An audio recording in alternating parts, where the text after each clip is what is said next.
The billionaire lost focus for a moment while driving and crashed his car into a nearby fountain. When I saw what happened, I immediately ran over to save him. During the rescue, my hand was cut by broken glass, but I ignored the pain and quickly unfastened his seatbelt, then pulled him out of the car. Just then a drop of my blood fell into the fountain and landed perfectly on a stone statue. After making sure the man was safe, I was about to leave, but he suddenly grabbed me and asked if I still remembered him. It turned out that we had studied at the same school before. Back then he was often bullied by his classmates, and I appeared and saved him. From that day on he had secretly fallen in love with me, but I had helped too many people, so I no longer remembered who he was. Seeing his disappointed expression, the stone statue in the water suddenly transformed into a little girl. The girl excitedly hugged my leg and called me mom. The man thought she was really my daughter, and his face showed even more disappointment. He handed me a business card and told me to contact him if I ever needed help. It was only after seeing the information on the card that I learned he was actually the heir to a powerful wealthy family. I wanted to ask him for help, but he had already left. Looking at the little girl beside me, I asked where her family was. The girl told me that she had gotten separated from them. Being kind-hearted, I decided to take her back to my rented apartment first, but I forgot that I had not paid rent for a long time,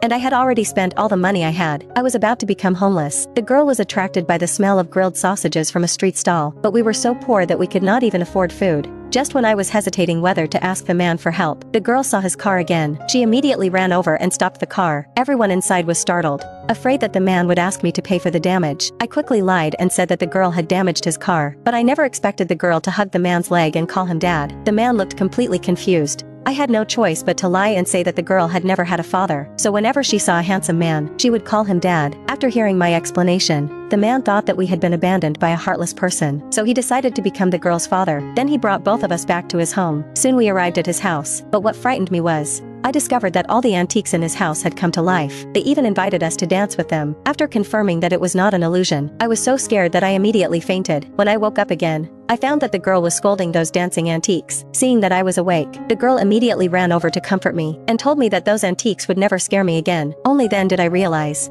that the daughter I picked up was actually an antique that had existed for 1,000 years herself.